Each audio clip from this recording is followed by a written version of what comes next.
Good evening, everybody. Welcome to the Ordinary Council meeting being held at Ayindi on Tuesday, the 28th of April. I'd like to begin with the Kaurna acknowledgement.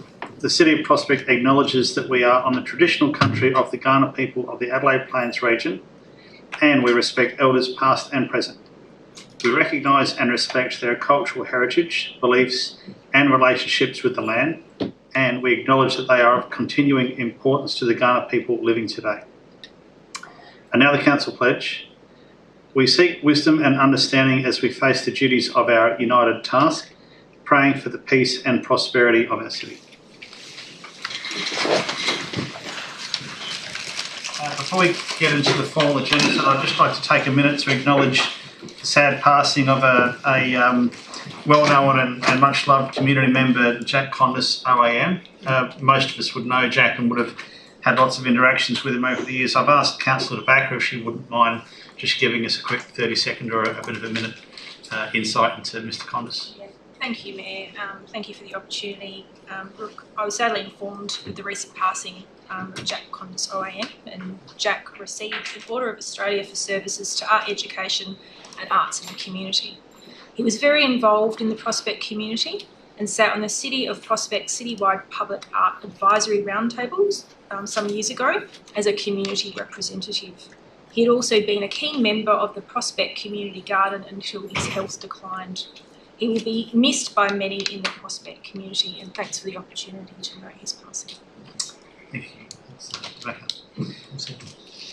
Item 2, on leave there are nil. Item 3, apologies. Deputy Mayor Jason Nelson may be listening along at home. Hopefully you're okay, Deputy Mayor Nelson. Item 4 on the agenda, indication of intention to declare a conflict of interest. Are there any elected members intending to declare a conflict of interest? That being the case, I'll move on to item 5, confirmation of minutes, recommendation on page 4. Do I have a mover? Councillor Barnett, would you like to speak to the motion? No. Councillor Standen, would you like to speak to the motion? No, thanks. Any further discussion points?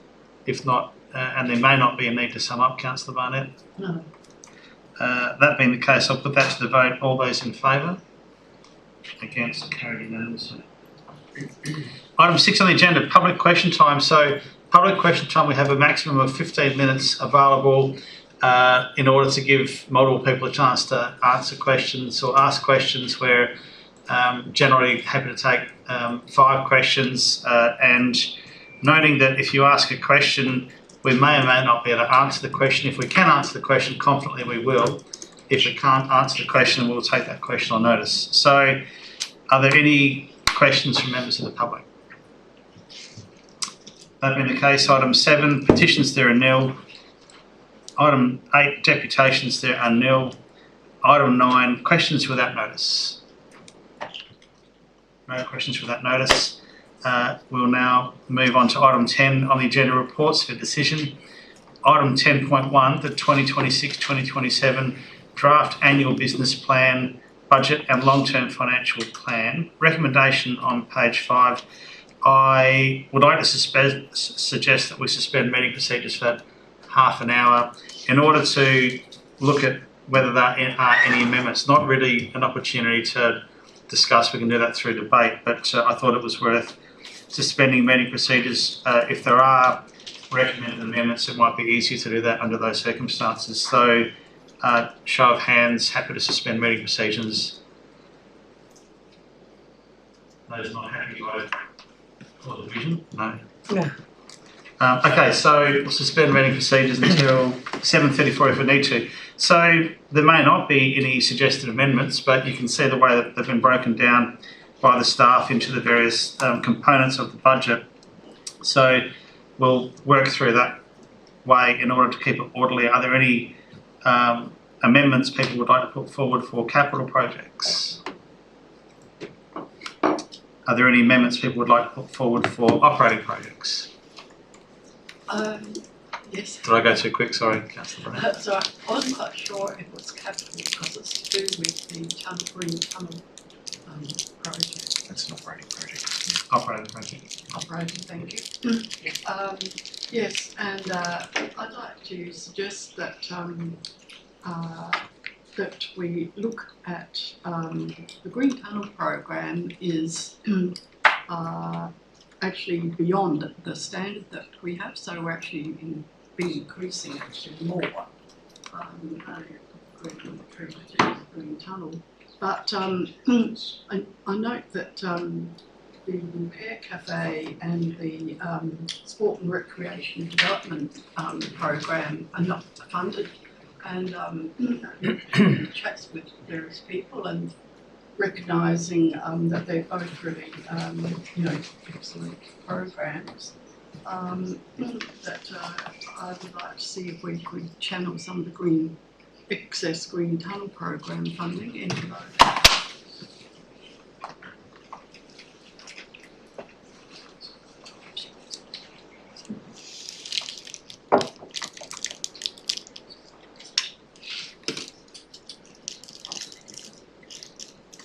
Right, so do you have some specific dollar amounts, Councillor Barnett, that you'd like to be considered? Specific amounts, right? Well, we did have 16. there we are. Prospect on page 11. Prospect Repair Cafe was $16,000 of the amount, and the Sport and Recreation Development budget was $8,000. So we're quite happy with some amount has been council members may suggest to actually at least keep them going, because the Prospect Repair Cafe, if it doesn't get this funding, or the Sport and Recreation Development, they won't be going ahead. Mr Mayor, can I call a point of order? I use that term loosely. Let's hear. Can I ask a question maybe? Yeah. Is the intent that we are going through the budget line by line and making any change or proposing changes that we want? Because I just thought we did that in the workshops. This is only going out for consultation. It's not a final budget. Because I'm happy to raise a whole lot of changes, and we'll be here very late. I'm just a bit confused why we're making changes to individual budget lines. Well, the opportunity is to do that, but I take your point, because it could be that there are 20 or 30 things that people might want to do. They're the only two. One in itself is not material, but if we all have one or two, we've suddenly got 16. I'm happy to have 4 or 5 instead. Can I just test the waters on whether there are people who would like to put forward multiple? Before I'll take my point, but I'll just test the waters on whether this may be people may be otherwise happy for this to go out to consultation. It goes out to consultation, we get feedback from the public, we then review it, and then we put forward our final recommendations. So, are there any other across C, D, and E, and B for that matter? Are there any other recommendations people would like to put forward for amendments to what was tabled in the agenda? I've got Councillor Backer. Look, I'd be happy to go out with the draft as it is, because I understood the ones that were below the line were going to go out, and I think the Repair Cafe was one of them. Look, if I was going to have a say, I'd sort of say activating the Kamunga building. I think that's really important with all the investment we've put into it. So, I'm happy to have it on the agenda or vote on it, but I'm just more comfortable putting it out as discussed. I think let the community decide. General consensus around the room, happy for it to go out as discussed, let the community provide input, and then we would have an opportunity to, if there's the appetite at that point in time, consider some amended changes. I'll agree to that. Comment? I just want to ask a question, just testing the waters around the table. Are we generally in agreement that we should go out? Because we are going out with what was above the line, below the line, so that transparency is quite good. Yeah. And therefore, we're inviting comment and feedback on what got in and what didn't get in. So, I'm in a little bit of a difficult position here to open up, based on the agenda, the opportunity to include amendments. So I might just take some advice from my left or my right as to which way we should proceed. Well, Mr Mayor, ultimately it's a matter for the council to determine, and democracy rules, but the reason why those 3 particular projects were called out separately in the agenda, and I refer not only to the Repair Cafe and Sport and Rec, but also Bayindi Kamunga, was because those 3 projects were specifically identified as regrettable omissions, I think, by a majority of councillors in the workshop process, but they were, my understanding, they were omissions based upon the discussion at the workshop, and again, the feedback we had was that they would be omitted for consultation, but they are called out in the paper simply because they were specifically referenced as, we felt, from a staff perspective, on feedback, the most regrettable omissions from the draft budget. And as a result, we expected potentially more consultation feedback on those 3. But again, the community may have different views, and ultimately the direction taken is a matter for council. But the budget can be changed now if the votes are there.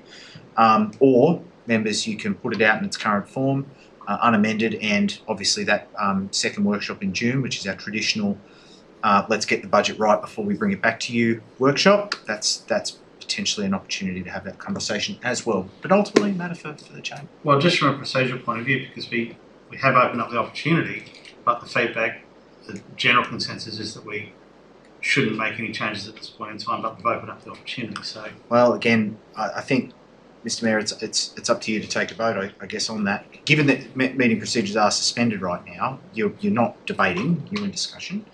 Once meeting procedures are restored, then someone needs to move a motion, and presumably the initial opportunity would be the recommendation unamended.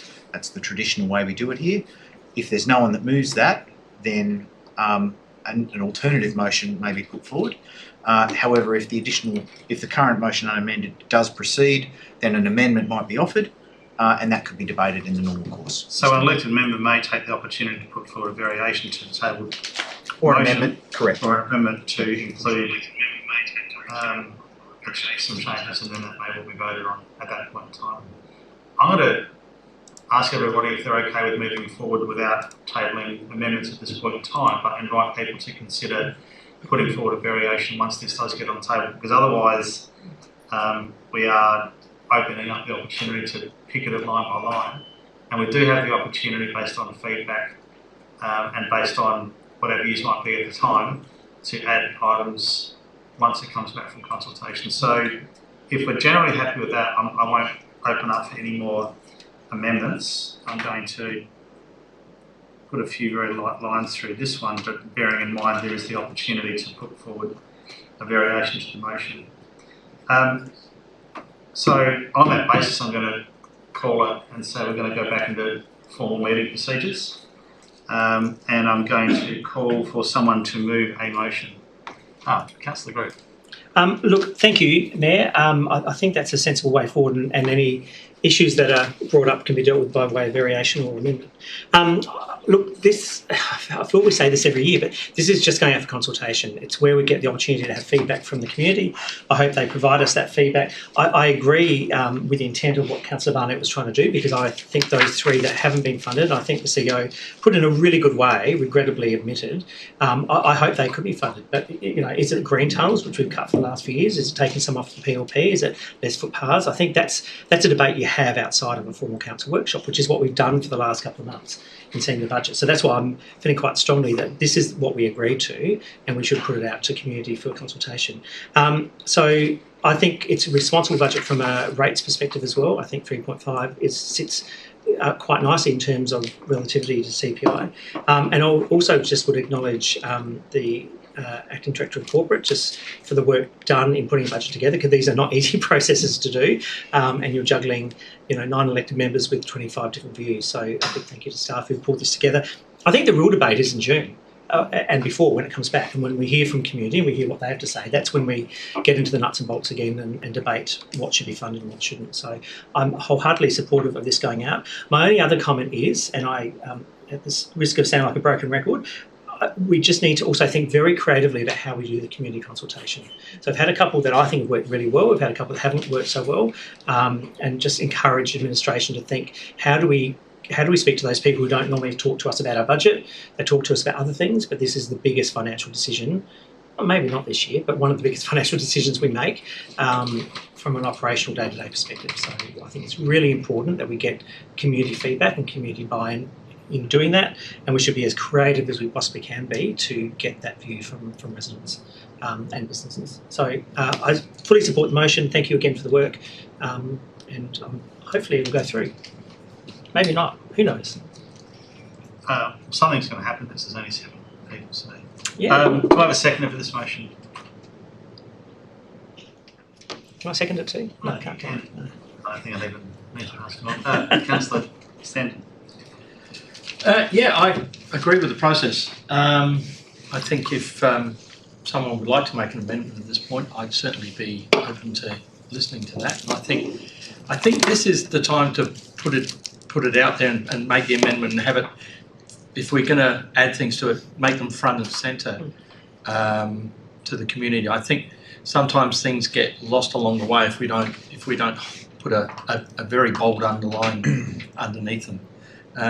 I enjoy the process. I always enjoy the how we change the process every year, and I think this year if we could, do a little bit more. There's places on social media seem to have more voice than we've ever been used to. There's certain Facebook pages that pop up with stuff. If we can somehow engage that level of process a little bit more, I know it's unofficial, but if we can somehow, get them involved in the process as well, I think that'd be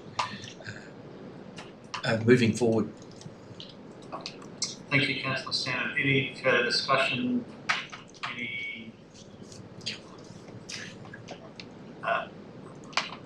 Still a chance. Councillor Backer and then Councillor Nguyen. Yeah, look, I agree with the comments that have been said already, and I guess the thing is we've got lots of ideas, but we've got to draw a line somewhere. And I think the best discussion to have with the community is what would you not do, and that's the really tough one, because we like to do lots of stuff, but doing less stuff is actually really important. And I notice in some of the capital projects there's some big variations possibly in the next financial year. So I think that's the discussion for the next council. But mine's actually a question on the long-term financial plan. And one of the things we look at is different ways of raising revenue. And I note in our long-term financial plan there's the figures under statutory charges. And I'm just trying to understand what percentage of that is actually from parking expiations. CEO, would answer that one, or take that one on notice? If Ms Taylor can take that one. Yeah, thank you very much through the chair. We might have to take that one on notice, particularly under the long-term financial plan. If it was current expenditure, we could probably give you some information. But yeah, we'll have to get back to you on that. So my understanding, quite a large percentage of that is parking expiations. And I guess I'm just trying to get a feel for the sort of revenue per head of population on parking expiations, because I don't really want to see that increasing and being depended on as a way to fund general things in the community. I know we've just endorsed an integrated traffic management plan, and obviously expiations is not something we do at the extreme to curb behaviour and that kind of thing, but obviously we understand that there is greater parking demand with more density.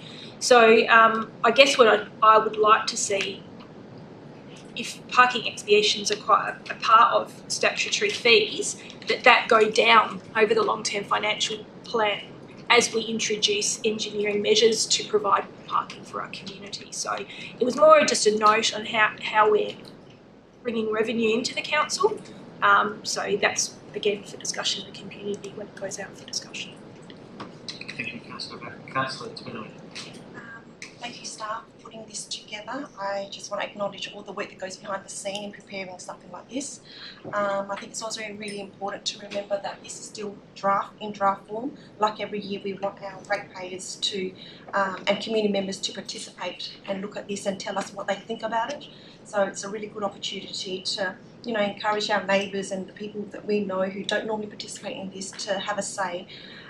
One thing I do want to highlight is the proposed 3.5% rate increase is is draft. So in the current environment where cost pressures are being felt by households, businesses and councils, I think it's really important that council has tried to keep the increase measured while we still continue to deliver services and projects that our community relies on. So I really encourage the ratepayers to have a say through the consultation process, because their feedback will really help us shape the financial budget before it goes to adoption. Thank you, Councillor. Anybody else sitting on this council?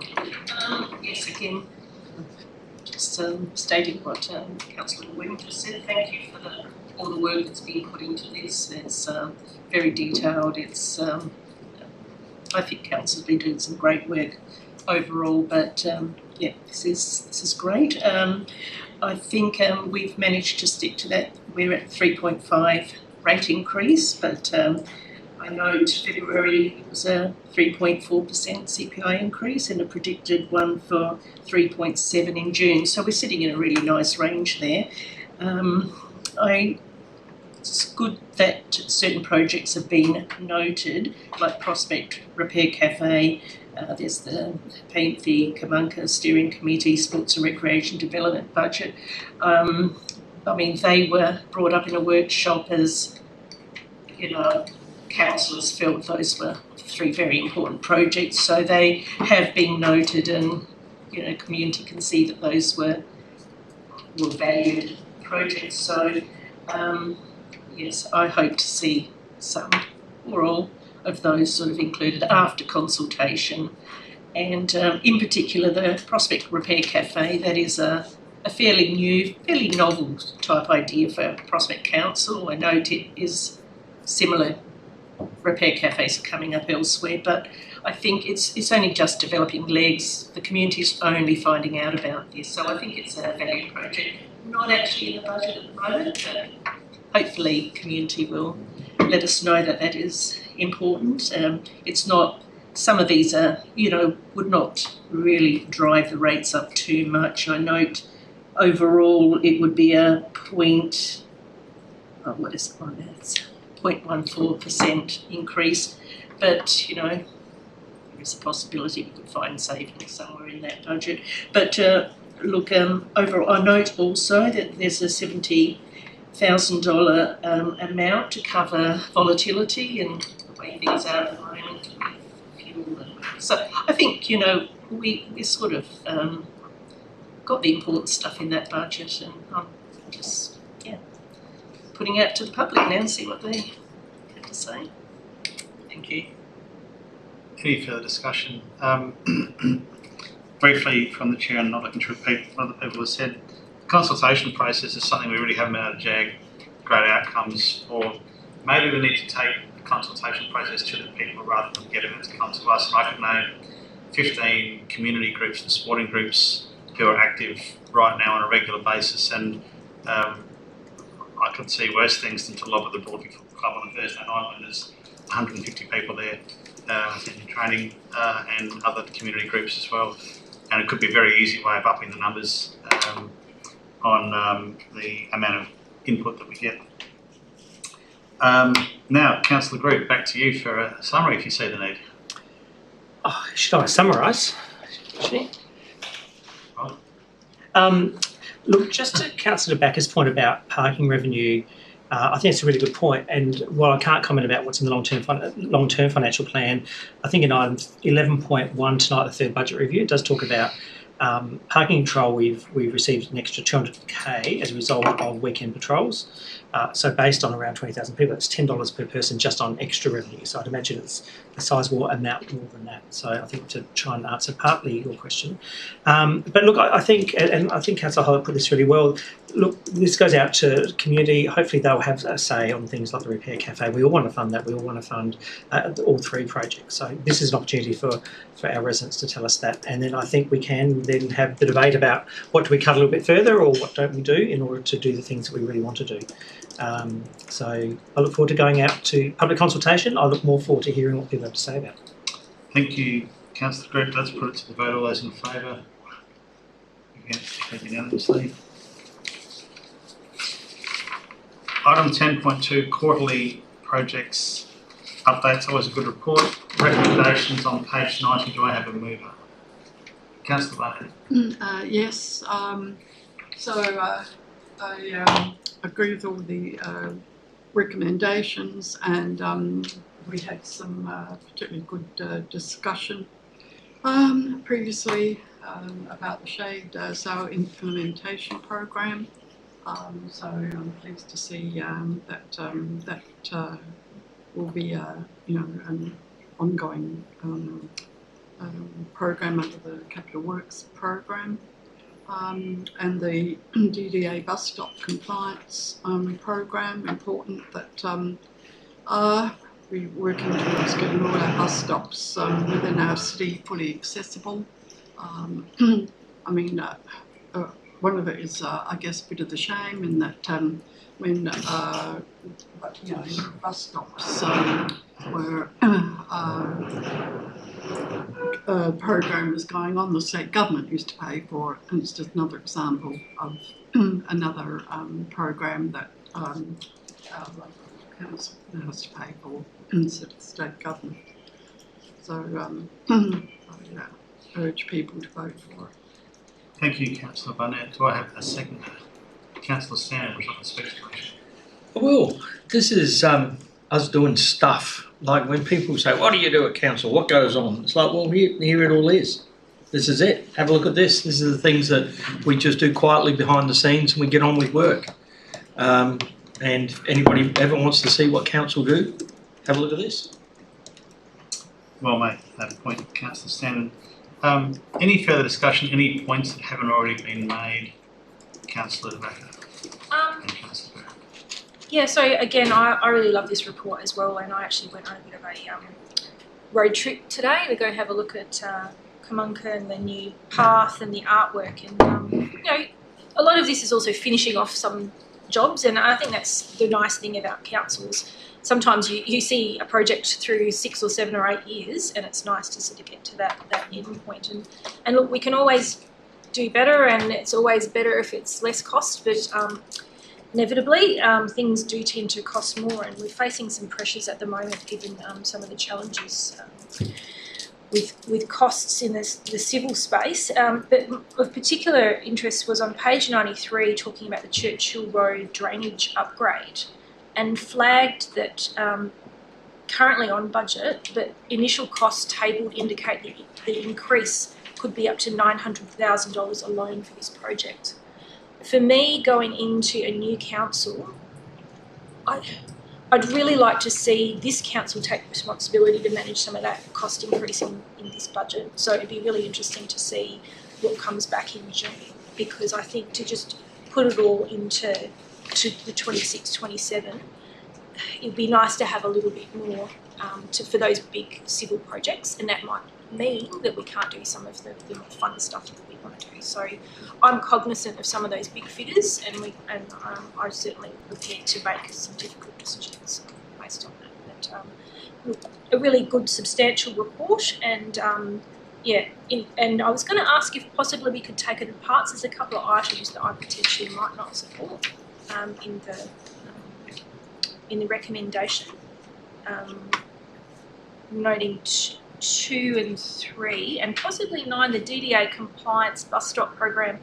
In the report it actually said it's 70% complete.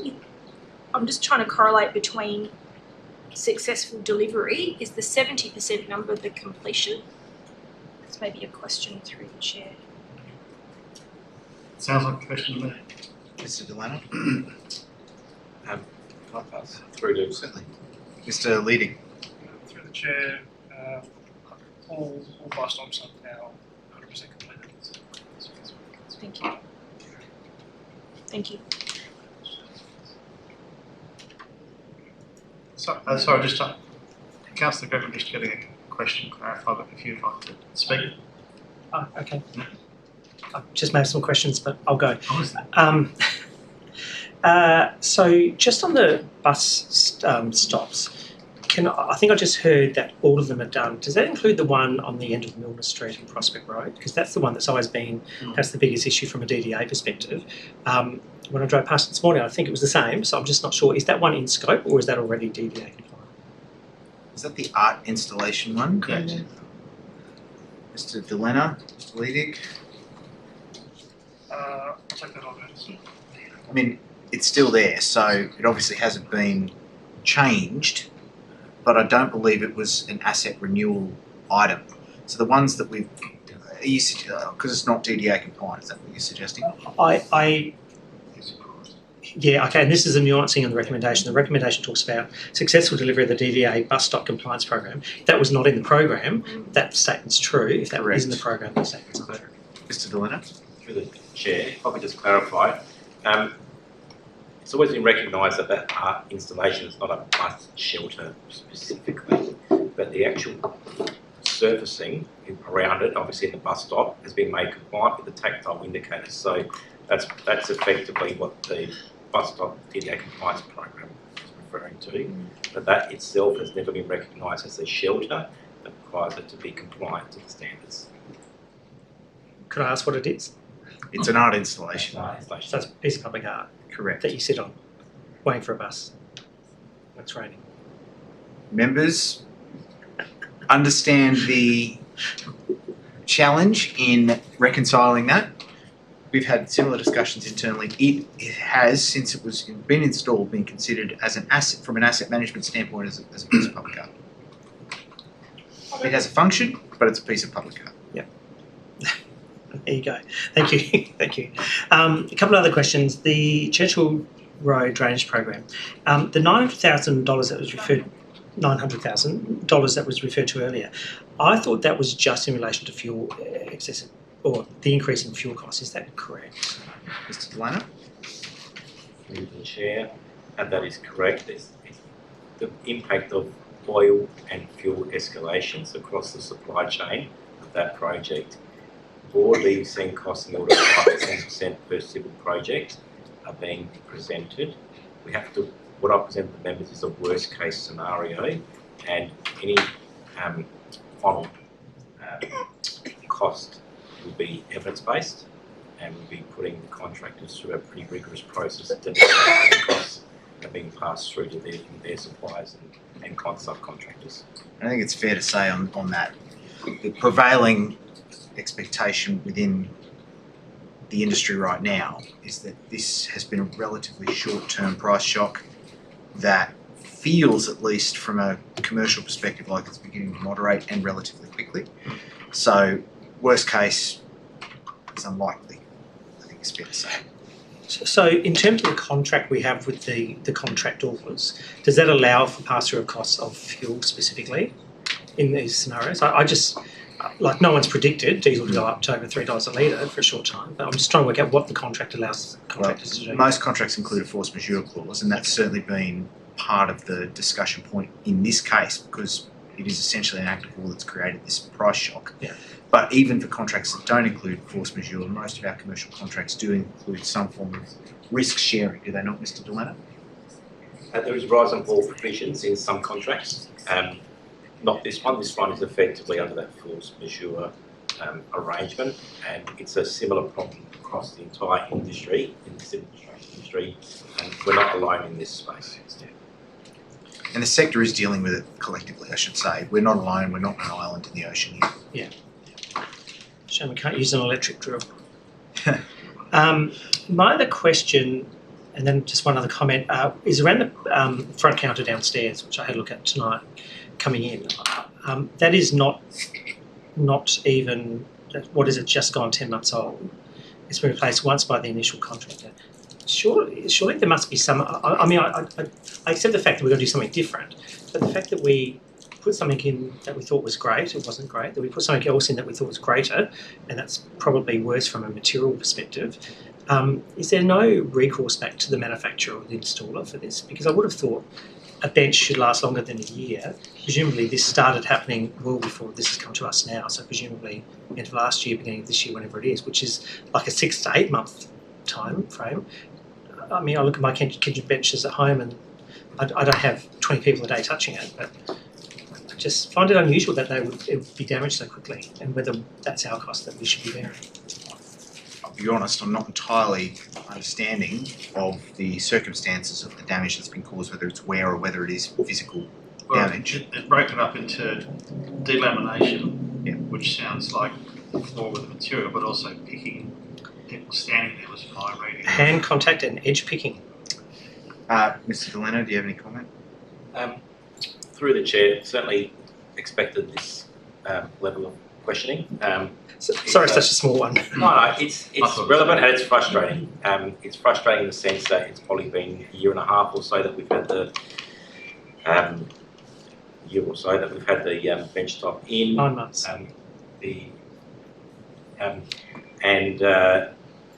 Obviously at the time we were working within a budget framework. Regardless of that, we employed an architect who was the architect of this building to provide the design. That top element of the benchtop is effectively a sticker. Certainly, I don't think staff were aware of that at the time that we signed off on the design. It's not a laminate specific product, and that sticker has become prone to serviceability issues, i.e. people picking away at edges. We had the contractor replace it once because there was a defect when they installed it. They damaged a corner, and that corner became a penchant for people to pick away at the edge. And it's now something that's occurring across the every corner of that benchtop. So we've had some experts come in. I've brought in people that are independent to have a look at this. So how can we actually deal with this? And there is no laminate product that can sort of go over those, create the curve. It needs to be this effectively a sticky if it's to look and feel the way it does. And the only way you can actually deal with it is to replace the bench top entirely with a more durable solid product, of which we are recommending. I suppose the question we have is, it's been 10 months. Should the architect have provided better advice? Possibly. Should we have got advice from the builder when we were actually doing speccing up the shop drawings? Possibly. Did we accept it? Yes, we did. How do we deal with that moving forward? And this is the part that I've challenged and spoken to staff with, because we don't want to end up in this situation. One way that we are looking at moving forward in terms of how to deal with this is retain our own services with interior design that have some expertise, provide a level of independent oversight. Respect that, because we have a project engineer delivering a benchtop, which on face value seems like an appropriate thing, but doesn't have a sense of awareness of that serviceability issue. So between the architect and the builder and the the benchtop manufacturer, that issue wasn't identified. And ultimately we're responsible, we're carrying the can here, and it doesn't feel right. And I accept your point. And the only way we are considering how we deal with it is in future retain expertise on our end to critique these things a bit better. So yes, I would have thought someone in the supply chain, not necessarily in our organisation, but an architect, a quantity surveyor, a builder, a designer, someone would have said, "Hang on, that's not going to work." It's extraordinary that no one did. Can I just? The amount is immaterial from our overall budget. It's not going to break the bank for us. But could I just suggest that whatever we put in there, that there's not another council sitting here in 12 months' time saying, "I can't believe you put stone in. Stone was always going to break because people put hard things on it and it cracks." So I don't know what the answer is, but just it'd be awful to be here again in 12 months' time. The other thing I was just going to say, my last comment very quickly, was just the recommendations do commit us to some money, and I'm always uncomfortable when it does this outside of the budget process. Largely recommendation 6, which actually locks us into $200,000 in the 27-28 budget. I'm always really uncomfortable about that because we approved the budget then, not now. And I think that a point was made in the paper around some playgrounds won't actually need shade sails because of the way trees are either established now or they could be designed. So I think it's good that that's been picked up. I'll support it as a whole, but I'm just always uncomfortable because someone's going to remember this time next year when we're doing the budget that we've already approved this, and then if or whoever sitting around the table says, no, we've got other priorities, we don't want to do it, does that require a rescission motion? I presume it probably does. And who's going to remember that? So can I just ask that as a question maybe? Would a rescission motion be needed if number 6 is approved tonight and it's not included in the budget next year? Yes. Yeah. Okay. So it would be good, and I'm not suggesting an amendment, but for that to be recorded somewhere so we don't forget. Because they're the sort of things that are easy to forget, I think. Anyway, apart from that, great report. Same as everyone else. Sorry, I'm sounding like I'm nitpicking on lots of little things. I'm absolutely not. It's a really good report, and I think it shows, as Councillor Standen said, that we're doing stuff, which is always good. Thank you, Councillor Critch. Just getting back to Councillor Backer's question regarding taking it in parts. I don't think as it is we can take it completely in parts because I think 6, 7 and 8 are somewhat linked. However, I could put forward a variation to the recommendation to turn 6, 7 and 8 into 6A, 6B and 6C, which would mean that 9 becomes 7 and 10 becomes 8. And so therefore, on that basis, if that variation was accepted, I could take it in parts, but you can't pick into 6A, B and C, it's either all in there. So I'm going to put forward that variation because I think it's reasonable, so I will ask the mover and the seconder for a simple yes or no, whether they're happy to entertain that. Councillor Barnett? Yes. Councillor Stanton? Yep. So I'll give the staff a minute to get that organised. Whilst we're doing that, is there any further discussion, any points that haven't been made yet? Alright, so we will go back to Councillor Barnett in a minute to sum up. And show of hands in favour of taking parts. I believe I have to do that. Change your mind, I don't have to do that. When did that change? It's never the case. Sure. It's an answer never. Thanks for trying to get myself out of that one. Didn't work. There are other things that you need to show of hands for. Just made it worse. You'd think after all this time. Alright, a little bit of tidying up for the spacing of 6A, B and C. But whilst we're doing that, I will head back to Councillor Barnett to sum up, please. I don't believe there's any more that I can add to what's already been. Thank you, Councillor Barnett. In that case, we will put the recommendations to the vote. So, part 1, all those in favour, against, carried unanimously. Part 2, all those in favour, against, motion carried. Part 3, all those in favour, against, motion carried.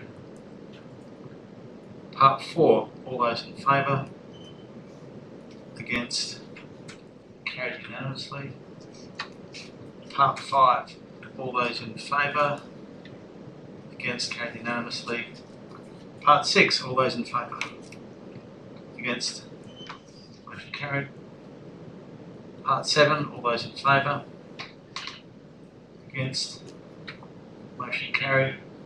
Part 8, all those in favour, against, carried unanimously. Item 10.3, third budget review, 2025-2026. Recommendations on page 126. Do I have a mover for this motion? Councillor Stanton. I'd like to speak to the motion. Only very briefly that, once again, fantastic report, really detailed, easy to understand, and yeah, commend it. Thank you. Do I have a seconder for this motion?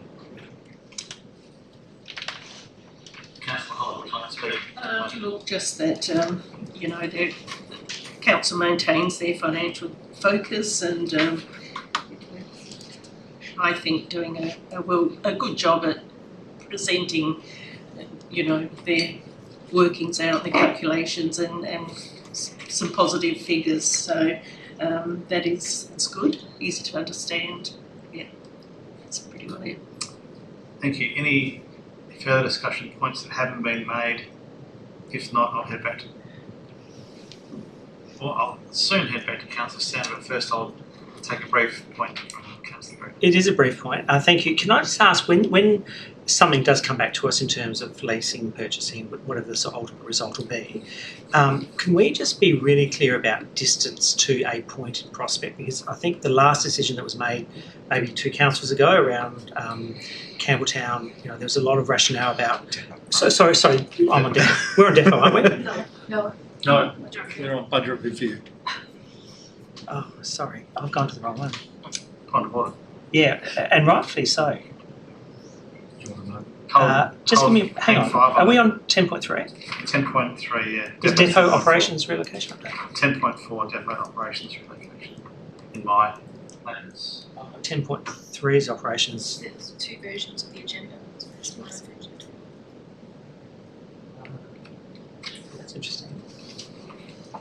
Mine says 10 point. Just tell me I'm not wrong. No, and mine says. That's weird. Okay. Sorry, just bear with me. I'll file with it. Sorry? You can reserve your right. Reserve my right. I'll reserve my right if someone else wants to speak, but you're about to close up. So this was previously 11.1. 11.1. Is that right? It's clearly a report for decision though. So that Yes. Okay. Sorry, just let me check my notes. Okay. Sorry, yes, I do have a question on 11.1, which is now 10.3. The additional bin permits, $10,000, is that in response to FOGO directly? Mr. Delena. Sorry, through the chair, I'm not in a position to respond to that tonight. Ms. Northcott? No? Through the chair, we'd have to check. Okay. It just says operating income, additional bin permits, $10,000. So I'm just curious as to whether that relates to rollout of FOGO or whether that's other green bins. It shouldn't. It shouldn't because obviously FOGO has a free option to opt out or opt up. Yeah. So additional bin permits would presumably relate to additional bins. But it is, so fair point. Can I ask it differently? And happy to take on notice. Can we just understand what that 10K is made up of? I presume it's probably additional green bins. So would then I'd then ask the question: where are those people asking for additional green bins? Are they in areas that are now covered by FOGO or not? And so whether this is a blip because they happen to all be in the FOGO area, or whether it's a long-term additional income source because they're not. And that also, I guess, provides some support to rolling out FOGO further, potentially. I think that was my only question. Oh no. Look, I just, and you won't be surprised that I point this out on page 280. Sorry, it's my 289. It's yours, something else. Prospect Lifestyle Precinct, additional 40K costs around code amendment planning, legal advice, probity, and advisory service. So that's, again, overall budget, not a material amount, but it is still a significant amount of money being spent on FOGO. That was not probably thought about earlier. Sorry for the confusion, otherwise I'm good, thank you.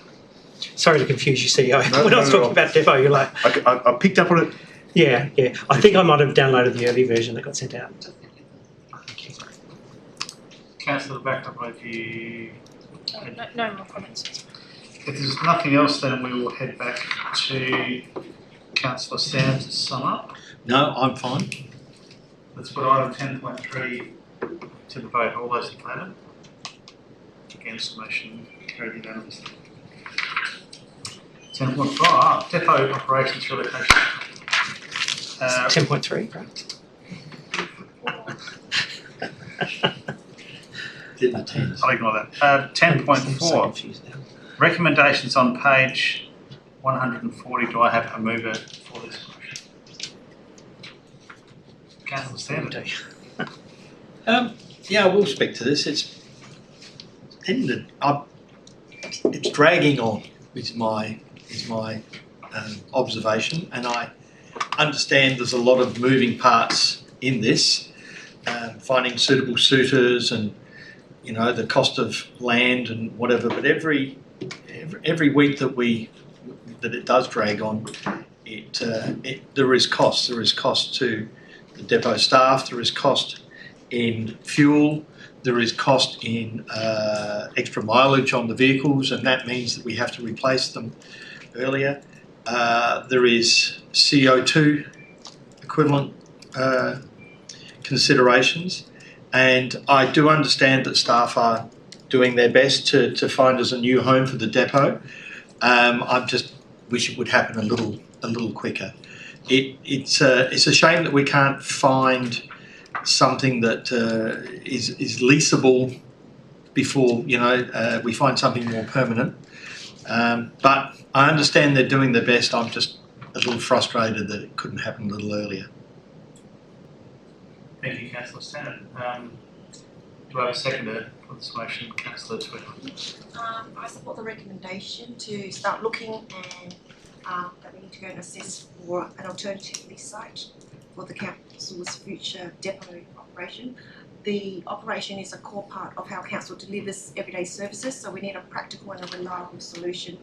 Given council's financial position, a lease site makes sense in the short to medium term because it avoids the major cost of buying or developing a new site straight away.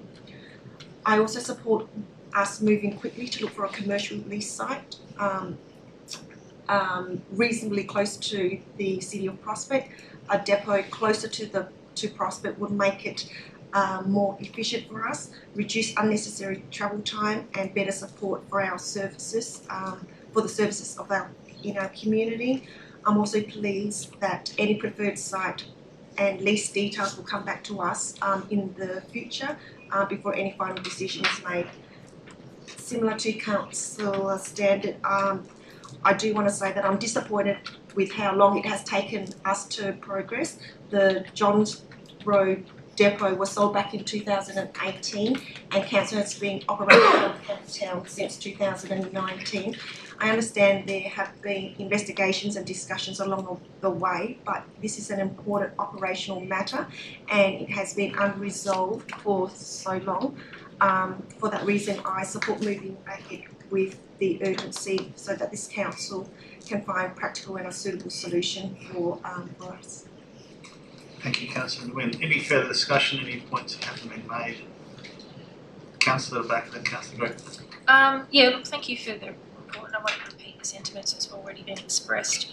But one of the comments it says that staff have recently advised the adjoining council does not wish to proceed with this option and have withdrawn support. There are several adjoining councils, and I'm just wondering if there's a possibility to revisit all adjoining councils, because this comes back to this whole thing of shared services. I'm really keen to see, especially when it comes to trucks and waste and management, or not waste, but maintenance and management. Our ratepayers and people in our community don't see council boundaries, and I just think that there could be more done to collaborate, or dare I say forced collaboration, of how we can work together, because at the end of the day, and some of the councillors that saw this initial report are here today, we based the decision to go to Campbelltown on a consultant report on prudential review, which is why it's so important as a council to always interrogate consultant reports and prudential reviews. So, you know, at the time it seemed that was a good working model to go to Campbelltown because they were amenable to working with us. But yeah, I just, in the council space, it just makes sense that maintenance is a collaborative effort, and I'm just wondering if there's any maybe things, rocks we haven't looked under or questions we haven't asked that might get us over the line with a collaborative outcome closer to where we need the services. So maybe more of a comment. Thank you, Councillor Barrett. Councillor Group and then Councillor Holland. Sorry, this was my question from earlier, and Councillor Back has kind of picked up the essence of it, which is, you know, the last decision was made on the basis of very, very good advice about why it was more efficient to be located at Campbelltown, excuse me, than anywhere else. So when it does come back to us, I'm really keen on the distance issue, because that seems to be the one that failed us in the current process. So I think a really strong comparison between where we are now and where we're going to be is going to, I think, needs to form part of the report that comes back to us. The other issue, in terms of the principles, and I'm not going to suggest an amendment, but 10 minutes or 5 kilometres, they can be very different things at different times of the day. And so I would just suggest that we probably need to look at one or the other. 10 minutes at peak hour is probably, may not be 5 kilometres, or it might be more, and vice versa. So I just think that's the biggest issue that this council's been dealing with around distance, and so we need to get that one right. But to Councillor Backer's point, you know, we had a report, we had a consultant, we had lots of work done on it. And we were led to that decision, and we all made it, those of us around the table that were here. And so whatever the next one is, we want to make sure we make the right decision as well. But I agree, let's get on and do something, but I know that the perfect property is hard to find, no doubt. Thank you, Councillor Gregg. Councillor Holland. Yeah, I think it's an important report that's coming to us. It shows our commitment. I don't think we've really let this one go. It has taken a long time. but there's been a lot of discussion, and in regards to Councillor De Packer saying we should explore other councils, I think we've actually been in a fair bit of discussion on that one. And look, the issue, there might be other places, but we're in a similar position to what we were with Campbelltown. And we've had discussions, obviously, where we think we can get a depot closer to us. And look, it does specify there what we're after, and I think, yes, 10 minutes or 5 kilometres. I'm sure when the time comes, we will be looking at those things and it comes back to us. And it doesn't mean that, we find a place and doesn't mean we're going to stick with that. It's open for discussion and analysis and, interrogation there. So I think it's a good report, and I'm happy to see this coming to us. Thank you, Councillor Howard. Councillor Barnett. Yes, I'm not sure if this has been considered, but I hope staff will intervene and let me know. But I'm just wondering if we look at a different business model, that we don't look around for council partnerships. That's been our weak link this whole time. There was Walkville Council, Campbelltown Council, then we went over to Edinburgh Council. We're just on this sort of, merry-go-round with councils. I mean, as we know, things change, and that's what's happened with the councils, that we've been talking with. Can't we find, if we're looking to lease, just find another compatible business partner and do it, just think outside the box a bit. I'm just a bit concerned we keep going, with the council sharing model, and that just is not working out for us. I don't know how many we can't go too far, I think there was even talk with Adelaide Council, but then that wasn't, didn't work out. And then over at Beverley, before that, with Charles Stewart Council. So just how many more councils are we going to sort of be on the merry-go-round? So I don't know if there's an answer or not. Comment staff, or just keep it for the next report. Take it as a comment, Councillor Barnett. Thank you. Councillor, unless anyone else wants to put forward some views which haven't already been covered, I'll head back to Councillor Standard to summarise. I like this moving thing. You tend to get 2 bites at the cherry, one at the beginning and one at the end. It's good. Welcome to council. 7 years. I like to keep a low profile. I agree with Councillor Barnett's. It's like we're couch surfing around the councils, and just kind of eventually we get chucked off the couch and away we go. Every morning I walk my dog at my local park, and it just happens to be the route that the depot guys take to come into the precinct, into the City of Prospect precinct. It's usually about 7:30. And I wave at them as they go by, and they wave at me. And I know for a fact that they've just spent half an hour on the road from Campbelltown. So there's a half an hour lost there. They start at 7 up there, and they get to 7:30 to where I am. And I know that when they started at 7 up at Campbelltown, they probably had to leave their house at 6:30, or maybe even longer or shorter. So the journey, when I wave at them in the morning, they're already an hour into the job, and they've effectively, nothing's happened. So that hour each way every day for 5 days a week is something. I mean, that's lost time that we don't get. I guess they do a little bit of toolbox chat in the truck on the way to work, and work out what they're going to do. But if we can somehow recover that time, I'm sure that will pay at least a part of the place that we're going to lease or buy in the future. So I do remember in 2018 when we were given the report, when we were getting chucked out of Thomas Street Library, so we had to work out what we were going to do, and part of that was close the depot down and move somewhere else. And we were all very reliably informed that the moving up to Campbelltown was going to take no more time and no more cost, and it was the best thing we could ever do. And I can remember there was a little bit of head scratching around the table. The math didn't math, and it's turned out all these years later that the math didn't math. So hopefully we can get this sorted and find a new home for the depot crew. Thank you, Councillor Stanley. Let's put that to the vote. All those in favour?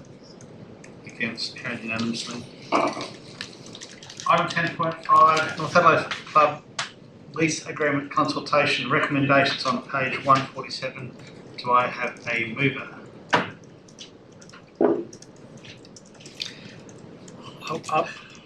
Unless you want to, Councillor Grigg, I saw your hand go up. So, I was scratching my ear, but that's all right. Bought a house for less. So, look, I'm happy to support this motion on balance. I guess I shared some of the concerns that were raised as part of the consultation process. Things like why are we doing it now? Why can't we do it towards the end of the lease? Why is this different to other leases in the community? But I think this is different, and I think as a long-term resident tenant here in the City of Prospect, I'm comfortable offering North Adelaide a longer-term lease. I think that makes sense. What I want to reflect on, though, wasn't so much the outcome, which I support, but it's how we got to it. And so, looking at the consultation numbers, there were only 38 or 37, depending on which graph you count, 38 respondents to the survey. So that's not a whole lot. And then if you look at where people heard about the consultation, this is the one that really gets me. 23 or 60% of those 38 got it from North Adelaide Footy Club. One person got it from their local elected member, 5 from Council's main website, 1 from the Prospect E-News. And the numbers are quite low, so 23 is a standout. And I just reflect back to our time over the last 18 months in this council and how we've consulted. And I think, and I've said this publicly, we've consulted fairly on the big issues. I'm talking about PLP. We have consulted quite a lot on that. But what got people's attention wasn't our consultation. It was a notice put out by a residents group. And here we are again. What got people's notice was an email put out by the Footy Club. Now, I think that makes it a little bit biased. I don't want to open up that Pandora's box around, consultation and bias. Although I'm happy to, because I might change my mind. But I mean, it's clearly biased from North Adelaide Footy Club. So if you take those 23 out, we've only had 15 people who have actually put their hand up to be consulted on this. But it's just a reflection that people other than us are getting cut through when it comes to consultation on major issues that affect them in our community. It was just an observation that really stood out. That 23 really stood out to me. Anyway, that all aside, I just want to say that I'm very supportive. I think North Adelaide Footy Club, despite their result on the weekend, are very good residents of the City of Prospect. They absolutely add to community. I think they need to be part of a Prospect going forward. And I think they're very. I think the balance of public use of the Oval and private use of the Oval kind of strikes the right balance. So I'm not uncomfortable with that notion of it's not a public Oval if North Adelaide are using it. We don't have big fences around it. I'll never support big fences around our Oval to make sure we maintain that access. And so on that basis, very happy to support this motion. And thank you for the work that's gone into it as well, because again, this is one of those kind of tricky ones, and it takes a lot of effort and lots of different views as well. So thank you to staff who participated in that process. Thank you, Councillor Grigg. Do I have a seconder? Councillor Stanley. I think Councillor Groot has pretty much said everything that I had written down. You don't like PLP either? Stop. Let's stick to the topic of item 10. Sorry, I'm on 10.6, sorry. Any further discussion? Councillor Baker. Yeah, again, I probably pick up on some of those points that Councillor Grigg mentioned as well, but I just wanted to draw attention to page 151, because obviously as elected members we're not looking at the lease, we're looking at the lease engagement report. So there's a lot of, I guess, unknowns for us. We actually don't know what's in there because it is a commercial lease. But it says the lease itself is an initial 10-year term, but options to renew sits with the sorry, I'm just reading the wrong thing here. Just in regards to, as is common, a redevelopment clause will be included as part of the new lease. I think that's puts my mind at ease a little bit, because I guess there's a lot of balls in the air at the moment. Some of them are dependent on external funding. And I guess what I was concerned about is maybe looking at locking this in now, but also looking at the condition of other people's properties in the area and who gets funding for what. And I suppose we really don't know that yet. So I suppose I'm at ease that there is a redevelopment clause in there. The other thing that I had a question about is in the feedback, there was a mention of a recurring payment to the RSL. I think it was on page 29, and I'd asked the director earlier in the day just to clarify that. There was a comment made that the NAFC pays an annual amount of money. Now, that might be part of commercial lease terms, so I don't want to nominate them out. But I would hate to think this lease impacts anyone, so maybe just through the chair, is that dealt with as part of the lease, or is that able to be commented on? So through you, Mr. Mayor, this lease, I think, proceeds on the current and very clear understanding that the RSL benefit greatly from the North Adelaide Football Club, not the other way round. Certainly on game days, the RSL don't suffer a reduction in revenue or engagement, but an increase. Mr. Pearce, can you comment further? No, that's exactly right. There's simply an arrangement of rental between the landlord, being City of Prospect, and the tenant, being North Adelaide Football Club.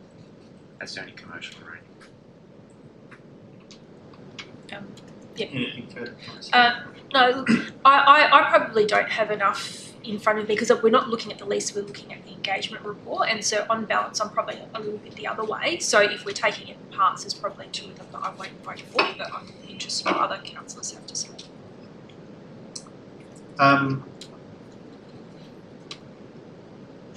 I'll just let team lead for governance give it the nod or the shake of the head as to whether taking this in parts would cause any issues.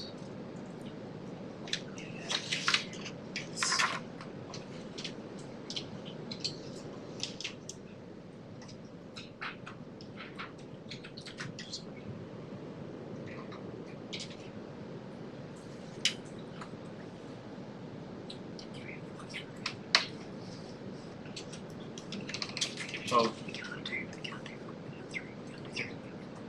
yeah, I'm going to say no. Can't take the parts. Just from the chair, it's no secret that I'm a massive fan of supporting the community groups because I believe that they do our job for us, and I think that the North Adelaide Football Club is an exemplar for that in our community. They support 32 other clubs. For a start, looking at the consultation, there were some comments around publicly available facilities, and you can access the ground 60 hours per week, week in, week out. There's very limited amounts of times when it's partitioned off for exclusive use, and every other piece of ground that's leased to sporting organisations has the same parameters. There are times when they are the sole use of those organisations, Cane Reserve, Broadview. So this is not any different. There was commentary around a 5.5 being the standard for a football club, whereas the reality is that it's typically around 30 years. In fact, I think West Adelaide or Woodford West Torrens recently signed a straight up 30-year leasing agreement. As Councillor Groot pointed out, Norwood is, well, you didn't say, but Norwood is fenced. I don't think anyone around the table would support fencing. And the gym seems to be a very vexatious issue. So the reality is that you can be a member of the gym during staffed hours. You have to sign up to the personal training service the gym offers, but any member of the community could become a member of the gym. It's not exclusive use, except for I think there's a period of time when the club has it as their training. But apart from that, during staffed hours, a member of the community could sign up to be a member of the gym. So I just thought I'd note a couple of those contentions, but yeah, if I was required to vote on this, I'd be voting strongly in favour of it. But having done the sums, I don't think I'm going to be voting tonight on it. Any further discussion around the table? Otherwise, I'll head back to Councillor Groot to sum up. Thank you, Mayor. I think just the point you made then around the gym, that is the issue of contention. I didn't mention that earlier. I think you're technically correct, not even technically correct, you are correct. You can join the gym if you join up with the personal trainer service, but I think people are looking for a gym in that area that they can join just as a gym, and it'd be great one day to see that opportunity presented to the community, but it's not a deal breaker from my end. I think that is a bone of contention, and rightly so. Apart from that, I support the motion. Thank you. Let's put that to the vote also. All those in favour? All those against? Motion Item 10.6, Commonwealth Home Support Program Services Review, recommendations on page 183. Do I have a mover for this motion? Councillor Nguyen.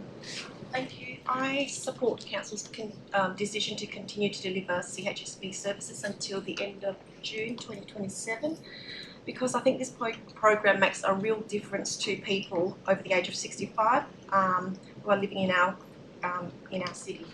This service helps residents stay, the service that under the CHSP helps people to stay connected, supported, and help them with their independence, which is really important, especially if they don't have a lot of support. With around 200 CHSP registered clients and over 145 people taking part in Council's social support program, it is very clear that this service is well loved and people rely on it. I would be concerned about the impact on older people, on our residents, if Council steps away from the program too early. I understand that the new Aged Care Act brings extra responsibilities for Council and for elected members, and we need to take that seriously, but from what is outlined in the report, the risk appears to be low, understood and manageable, and Council has already put steps in place to reduce the risk. Given the funding is placed until the end of June 2027, I think it's most sensible for us to continue to support our community through these valuable services, and that we will reconsider the position, Council's position, once we know what the future funding arrangement will look like. Thank you, Councillor Nguyen. Seconder. Yeah, I'd love to second this motion and thank Councillor Nguyen for her comments, because I don't have to say a whole lot. Probably just two reflections. One reflection is that this is part of core business for councils, I believe, that's my view. I think looking after some of the more vulnerable people in communities is our obligation, and we should do it happily and willingly. And I think to the point around, it does create more obligations for us as elected members. It puts a little bit more at risk our role, and more so the CEO. But I think that's a risk we should be taking, because this is actually important work, and without this I think we're the poorer council for it. The second reflection is that I was reminded earlier tonight that probably the second longest serving staff member in council who's in this room is sitting in this room, which is Denise, who's been doing this work for I think 15 years. I keep saying 13, but it's 15 years. I think she was only 20 when she started, but is about to retire, and I just think it's worth acknowledging that, because that's a massive effort in a sector which is tricky and hard at times, and really rewarding at times, and probably not so rewarding at other times. But I just wanted, and sorry if others were going to do this, but just acknowledge, I was just talking to Denise before, just acknowledge her work in this space, and I think if you've ever spoken to Denise or any of the staff, you see the passion that they bring to this. I've managed 2 of these programs in other organisations, and those staff were equally as passionate. This is a really important role. I really urge elected members to support the motion tonight. Thank you, Councillor Grigg. Any further discussion points that haven't been made? There's not much to say. I think Councillor Nguyen summed it up really. Valuable service. It is important, I think, too, that we, get a further report, after 30th June 27. There is a lot sort of happening and evolving in this area, and, there's talk of CHSP disappearing and perhaps moving completely to My Aged Care. I think it's, until that time, I think we continue with what's proposed up there, but, that review or the new report is essential, I think, too. Yeah, so I support it as it stands. Thank you. Sorry. Any further discussion? Otherwise, I'll head back to Councillor Nguyen to sum up. So I think we should definitely continue to deliver this service, because removing it now will also impact the volunteers who put in a lot of time and energy into supporting this program. What would they do? They've got meaningful roles and that they really love. Volunteering gives people purpose, connection, and a real sense of giving back to the community. Recently I met with a buddy driver, and he was so enthusiastic and so keen and so happy to share with me that he gets so much joy from being on the van. He gets to hear stories, and he gets to share laughters and helping people on and off the van. So volunteering is so powerful, and that volunteering this is allowed in the CHSP program, because it does have that extra layer as well. So I really think that we should continue to support this program and everybody involved in the program as well. So I commend the motion. Thank you, Councillor Nguyen. Let's put it to the vote. All those in favour? Carried unanimously. Item 10.7, Caretaker Policy Recommendations, page 192. Do I have any mover? Councillor Sanders, would you like to speak to the motion? Yes, this just seems to me to be all very much common sense and boilerplate and standard governance from what I can see here, and I commend it to you. Thank you. Do I have a second for this motion? Councillor Holmes. Oh, sorry. I think it's just unnecessary sort of legislative stuff that we've got to go through. So, yeah, I'm going to support this. Thank you. Any further discussion? Councillor Greg. Just a couple of things. Under scope 2.2, talks about this policy applies to council and council staff. Council is not defined in section 3.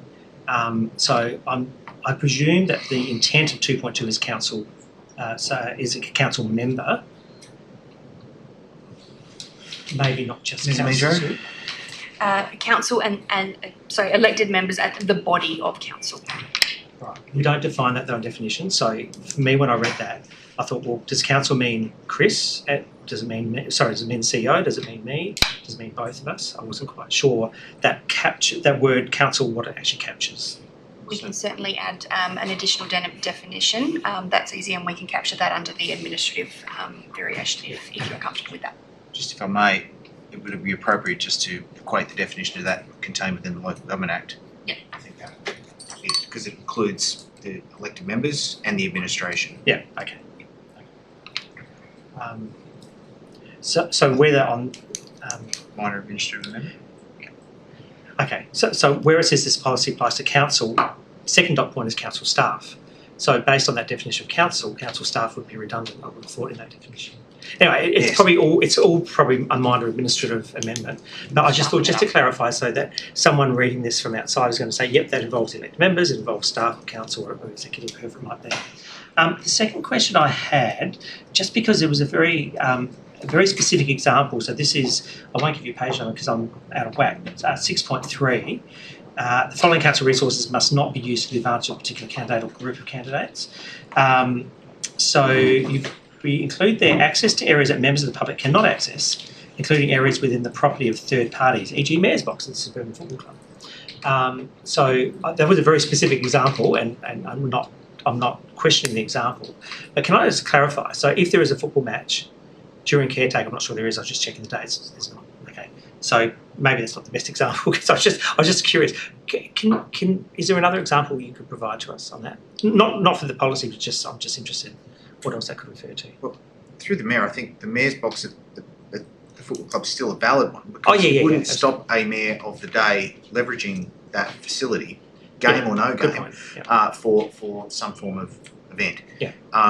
I think there are privileges that attach to being an elected member of the City of Prospect or the mayor of the City of Prospect, and I think that the intent is to try and capture that. So it's kind of hard to think, because we don't have, for example, as many other councils do, a mayoral office. Yeah. It's kind of hard to offer that sort of specific example other than the mayor's box at the football game. Ms. Amidra, can you think of something else? Not specifically. I mean, we don't have a lot of isolated spaces. There would be in other councils. This has actually come directly from the LGA, and it is things like, as the CEO mentions, the mayoral chambers or the mayor's rooms. There are, in some other council areas, private offices that are just available to elected members. So it's that sort of context. So it may not necessarily be applicable to our circumstances, but it was included through from the example from the LGA. Yeah, that makes sense. So just a question of clarity. It talks about areas within the property of third parties. So if a business was to open in Prospect and have an opening night and we'll get invited, the answer would be no. Ms. Amidra, my understanding would be that if that were the case and other candidates were not invited, correct? Yeah. Okay. Yes. I just think that I hadn't seen that particular clause before in previous. I'm not sure if it's new or whether I've just always missed it. But yeah, I just think some of those things which are happening more regularly in Prospect, we're just going to be aware of as an elected member group. I think that is the only thing I had to say. Otherwise, again, I support it. It's good governance. Thank you, Councillor Rebecca. Yeah, I just had a question that was on page 193. So the legislative requirements, we can nominate the duration of the caretaker period, is that correct? So it seems from this report that we've nominated it from the beginning of the election period to the close. Anticipated to be 8th of September to 14th of November. But if we wanted to make it, say, July or August, we could say that. That's a caretaker period. Is that what that means? Ms. Meadrow? Through the chair, yes, council has the ability to nominate whichever duration, so it must be at a minimum the beginning of the caretaker period, which is a nominated date outside of the so many days before the election, which is the 8th of September this year. So generally caretaker starts on that date, but council could elect to bring the caretaker forward and make it a longer period should it wish. So where in the policy does it actually say duration, like 14 days or 12 days? Because I couldn't see that in the policy. Through the chair, because we are taking it that it is from the start of the caretaker, a nominated caretaker period from the Electoral Commission, we haven't actually specified that as an additional duration on top of the mandatory component. Final question, and just as a matter of consistency through local government, are other councils looking at that same definition, or are they looking at, end of financial year or, August, or as far as their caretaker policies? Because I always like consistency between councils. I would suggest no other council would be considering extending the caretaker period. Ms. Meadrow, are you aware of anything from the governance?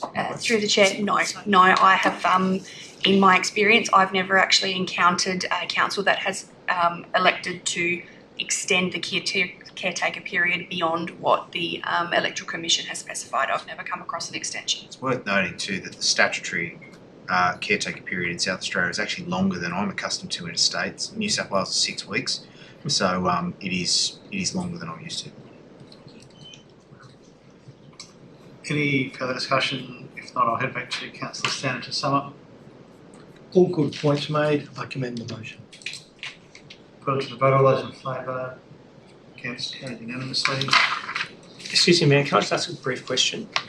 Can we just get a final copy once those amendments have been made? Is that right? Item 10.8, draft regional public health plan endorsement for consultation. Recommendations on page 200. Do I have a mover? Councillor Bain. Yes, I commend the recommendation, and as has been mentioned in the report, Prospect was the last council left standing, so to speak, so we had no option but to do this because our other fellow councillors wanted it that way. And also perhaps just to point out that the Eastern Health budget is a break even, there's no surplus and no deficit. And it's within the, as has been pointed out in the report, that our share of the 11.04% increases within the parameters of other years. It's been between 11% and 12%, so it really just depends what what activities are happening and things like that over various budget cycles. As your board representative, along with the councillor Trinity, we have a meeting coming up this week as well. So you have two board people directly there. So I commend the motion to you. Thank you, Councillor Bain. Do I have a seconder?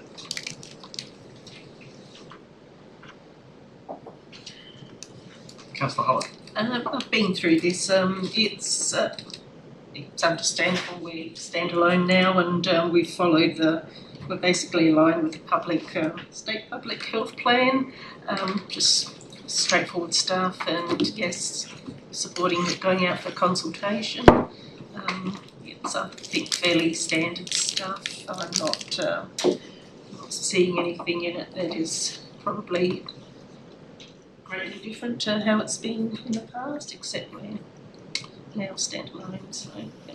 Thank you. Any further discussion? Oh, sorry. Just noting what I'm seeing. Any points that haven't been raised, Councillor at the back of it? Yeah, look, really interesting report. I'm just going to draw members' attention to page 223. I think we have to remember that, health and well-being is bigger than, just the regular things we think about, with but it's talking about well-being, and it was really interesting talking about perceptions of safety. So I'll just read it out. In 21-22 nationally, those who walked alone in their local area after dark, men are more likely to feel safe than women, 94% compared to 85%. Women were more likely to avoid walking alone in their local area at night. In 21-22, 63% of women and 31% of men did not walk alone in their local area after dark. So if we're talking about our economic development strategy and our infrastructure strategy, I don't think it's an option to put in pedestrian lighting. I don't think it's an option to say that's something that we can consider. But it also gives us another pathway to get grants. And if we've got these objectives to have nighttime activation, active community, people leaving their car at home, we have to make our footpaths walkable or cyclable or rideable or whatever, and that includes, the surface being good and walkable and safe, but also the lighting at night. So I think it's really good that this draft public health plan actually picks up on some of those health and wellbeing points. So good to see it in there. That's what I wanted to say. Thank you, Councillor. Any further discussion points that haven't already been raised? If not, Councillor Barnett, would you like to sum up? Thank you. Let's put that to the vote. All those in favour? Against? Carried unanimously. Item 10.9, Eastern Health Authority Draft Annual Business Plan and Budget for 2026-2027. Recommendations on page 243. Do I have a mover?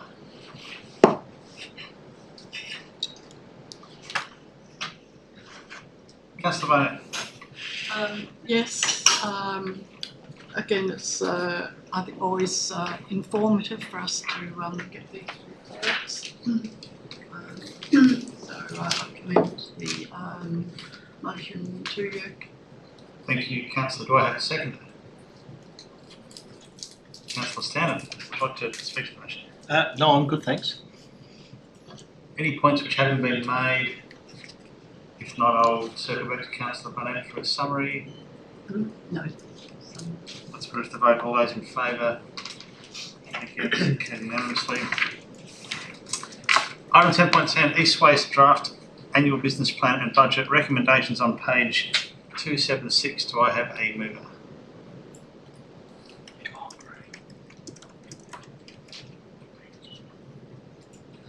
Recommendations on page 276.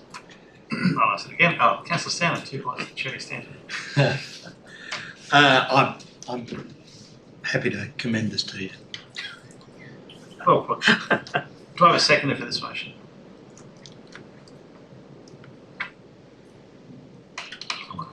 Yes. Councillor Barnett, would you like to speak to the motion? No, well again, there's a lot of very useful information for us, I think, as elected members, to find out what's happening. Yes, good report. Thank you, Councillor Barnett. If there's not any points which haven't already been raised, I might head back to Councillor Stanton for a rousing summary. Yeah, look, I will say one thing, that the cost for delivery of waste services over the last year, or $2,581,000. That is a lot of money. So every little bit, and I say this to anybody listening, every little bit that we can put into the correct bin Every little bit that goes out of the red bin and goes into the yellow bin or the green bin takes money off that figure. I can't remember what it is, but it's something like $250 a tonne for the red bin and $131 or something like that for the green bin. So every little bit of money that we can move from one bin to another is money that we can spend on other council services. That's what I come into here. Thank you, Councillor. Let's put that to the vote. All those in favour? Against? Carried unanimously. Item 11. The real item 11's. Still the group one. Please stand. This one behind each time. Reports for information can be resolved en bloc, and only those items reserved by council members will be debated.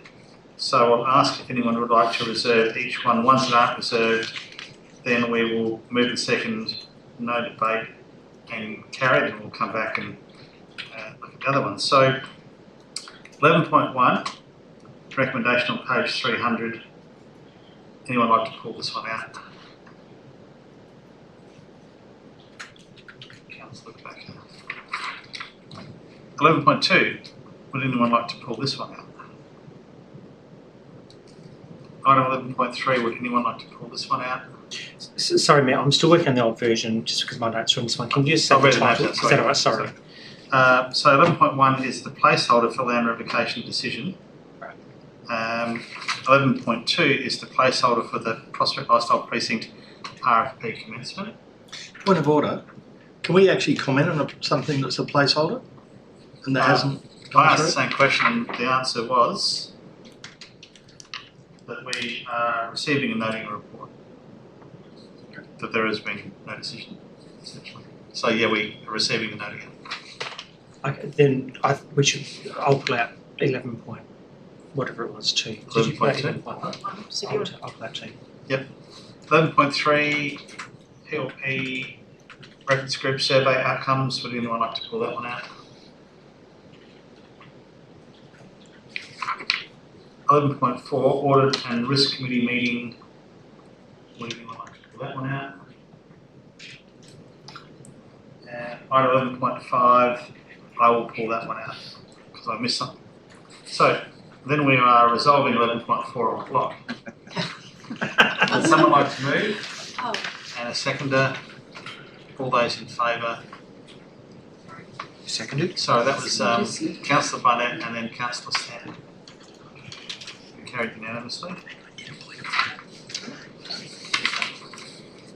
Okay, so 11.1, placeholder land revocation decision. Would someone like to move this motion? Councillor Barnett. So I'll move it to get it on the floor. So look, it's good to have it as a placeholder because I think so obviously this whole decision is dependent on the state government at the moment.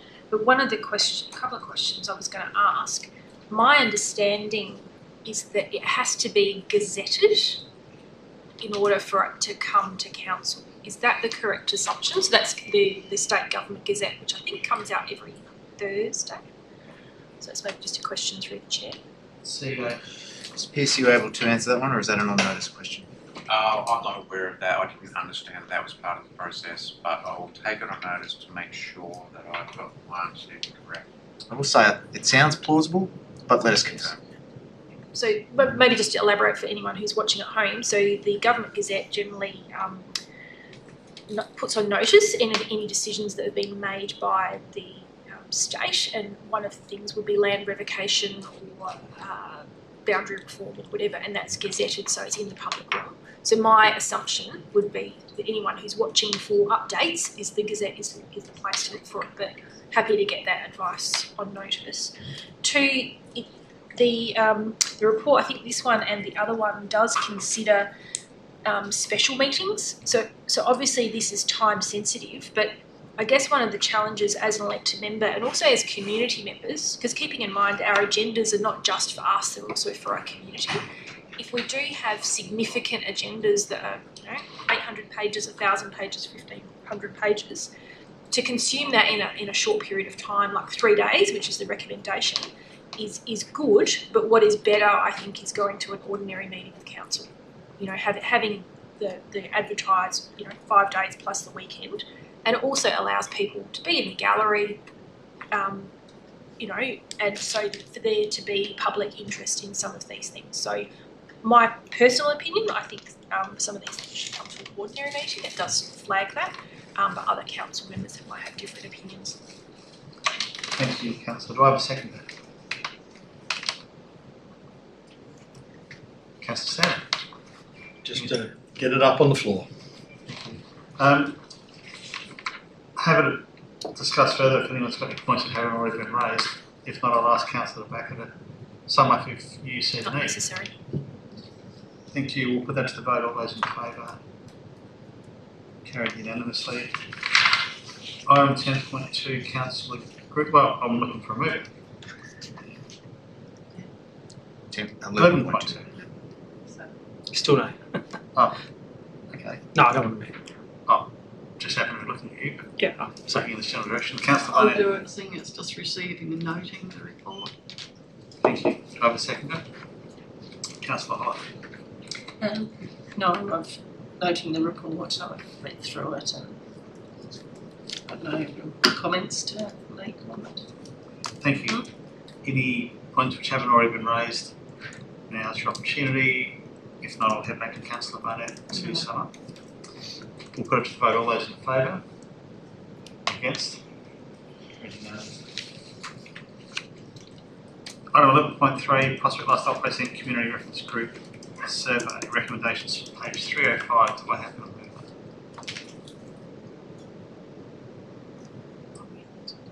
Councillor Backer, would you like to speak to the motion? Yeah, briefly. No, just thank you for bringing the report to us.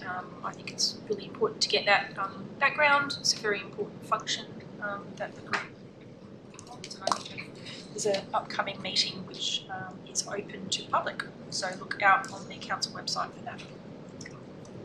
Thank you, Councillor Backer. Do I have a second? Councillor Sandon. Anything to add? No, I think it's all been said. Unless there's any points which haven't been raised. Oh, Councillor Green. Yeah, I'll pop up there. Thank you, Mayor. I just had a couple of questions, and accept that these might need to be taken on notice, so happy to accept that. So first of all, thank you for doing this. Obviously, I think it was a Councillor Backer motion.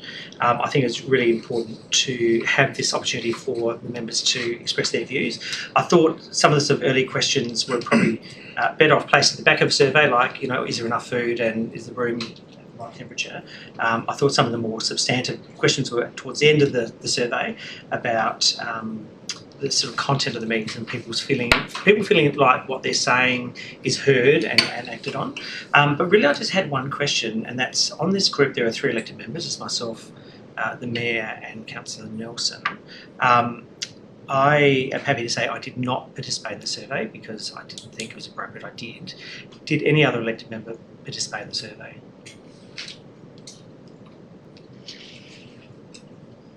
No, I didn't.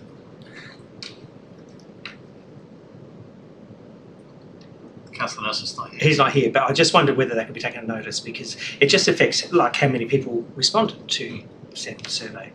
I'd just be interested to know whether 1, 2 or 3 of those responses were elected members. I know partial answer, maybe just the last answer. Yeah. And that doesn't necessarily have to be publicly disclosed. Oh, I haven't, so I didn't participate. Apart from that, thank you to, I presume, John and his team who pulled this together. It's useful feedback. I would encourage, I'm sure all elected members have read all the survey, but there are some bits of feedback that probably don't feature in the headline commentary around people's views on influence. Sorry, my last question, that's right, I did have one other one. If I can just go to question 8 as an example, there are presumably 4 colours and a blank there. So if you go to Q8, because I'm going to ask a question, right? Sorry? Page. Well, it's on my page 322, but I suspect it's quite simple. Question 8 in the report itself. There's a 1, 2, 3, 4, 5, but I'm not sure what the 1 is versus what the 5 is. So the question, this is just a random question, could be any of them. The community reference group has influenced the milestones, outcomes of the project. 15% or 14% of people said 1, and almost 30% of people said 5. I'm not sure what 1 and 5 relates to. Which goes to interpreting the survey a bit. Mr Pearce? Yes, through the chair. One is does not agree. So that one score there is that they felt the feedback from the group was not taken into consideration. So if I can ask you, Chair, does the logic stand for all the questions? One is the negative response, 5 is the positive response. Perfect. Thank you. It's just helpful in interpreting the actual chart. That's all. Thank you, Mayor. Thank you, Councillor Burt. If there's no further discussion, points that haven't been raised already, Councillor Back, would you like to sum up? No, just again to thank the staff for the report, and I think it's a really good exercise with any of our groups or feedback or survey sessions or training sessions that we get feedback, so we're continually improving our processes. Yeah, thank you. Thank you. Let's put to vote. All those in favour? Against? Carried unanimously. Item 1.5, I forgot to note that I was interviewed by Channel 7 regarding FOGO in the period of reporting.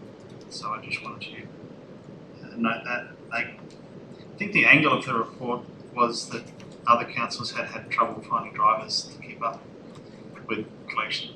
And I didn't ask that question on the question, but it was an opportunity to talk about the success of the program, the importance of it. So I will move it. Do I have a second? Councillor Burt, would you like to speak for up to 5 minutes on this motion? Well, probably not 5, maybe 2. No, I just had 2 questions. One you've just prompted me on, but the first one is the meeting with Callum Ferguson. Are you able to talk publicly about what that was? Sorry? The meeting with Callum Ferguson, are you able to talk about what that was about? If it's sensitive, I'm happy to take it offline, but... I wasn't there, Mr Mayor, so I can't comment. Yeah, it was just to meet with him as the number 1 ticket holder for the Roosters Football Club. Just to, he expressed some interest in understanding more about the PLP. Okay, I just wasn't quite sure. I couldn't work out the context in which he might be meaning this, but that makes sense. Yeah, so I saw him at a networking function, and he said, I've heard about this thing, keen to know more, and so I said, let's meet on site and talked about the master plan and the process. Yeah. Hopefully it wasn't on the mound when it was raining. No. Oh, good. The second question I've got... It wasn't slippery dipping on the covers on the middle of the ground either. Oh. Yeah, no fun. Second question, and your mention of the Channel 7 interview prompted me to ask this. I know we get the report once a month on sort of media mentions, and I just can't recall in my mind's eye whether that picks up things like that, because it'd be good to know in real time. I'm probably looking as CEO through the Mayor, whether we can just be notified if there is, or whether we do and I've missed it, so apologies. I wasn't aware you'd done that.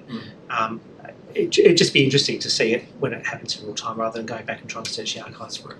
Yeah, they rang on the Monday and said, can we meet you in 4 hours an interview, and then they didn't say when it was going to be on. I believe it might have been on the news on the Wednesday night as part of the report.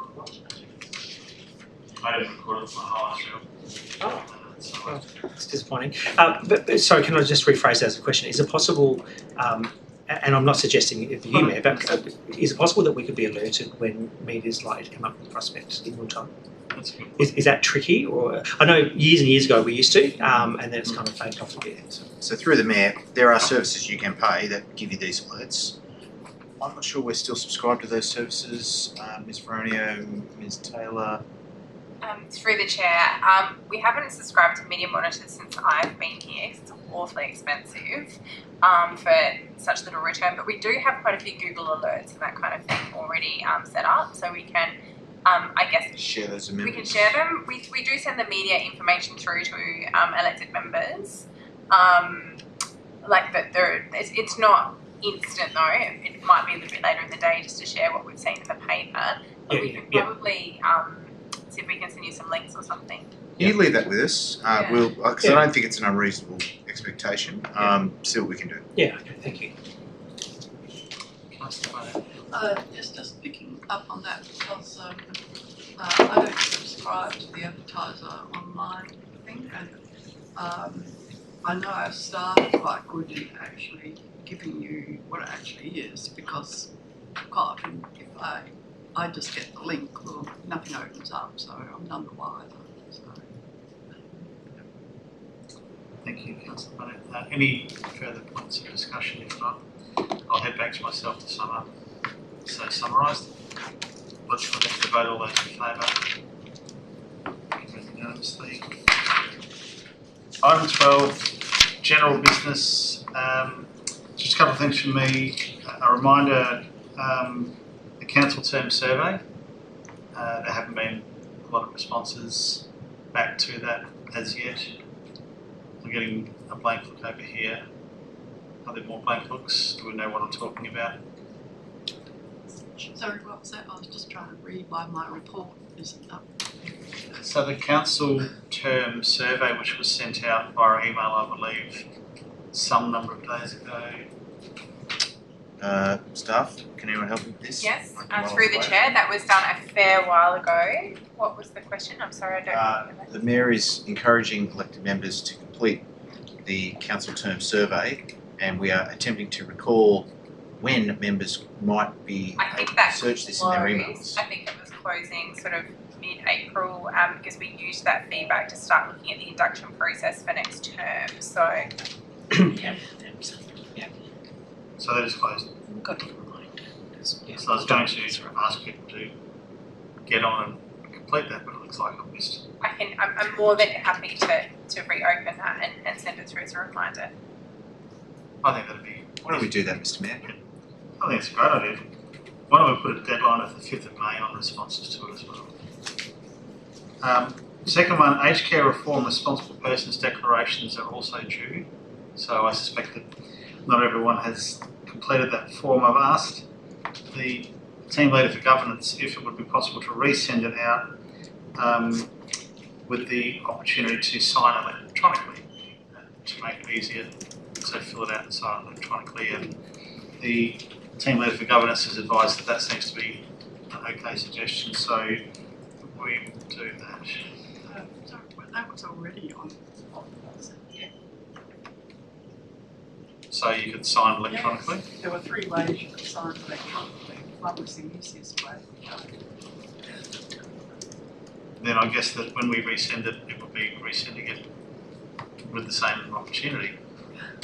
Yes. 2 for 2 tonight. So just to clarify, Ms. Mayor, I've already returned it and sent it by the due date or before the due date, so I'm not expected to do it again. I wouldn't believe so, Thank you. but worthwhile clarifying. I figure that this is meant for people who haven't filled it out. Councillor Burnett. But thanks for raising that. Item 12.1, council member reports and briefings. We have a report by Councillor Backer, and do we have a report from Councillor Barnett? I sent it in. So we'll note for the purposes of the minutes that there was a report received from Councillor Barnett. Item 12.2, motions on notice nil, questions with notice nil, urgent motions without notice, there are none, late reports, there are none. We will now move on to item 13, confidential items. We'll just wait until we've cut off the recording first of all and get a confirmation of that.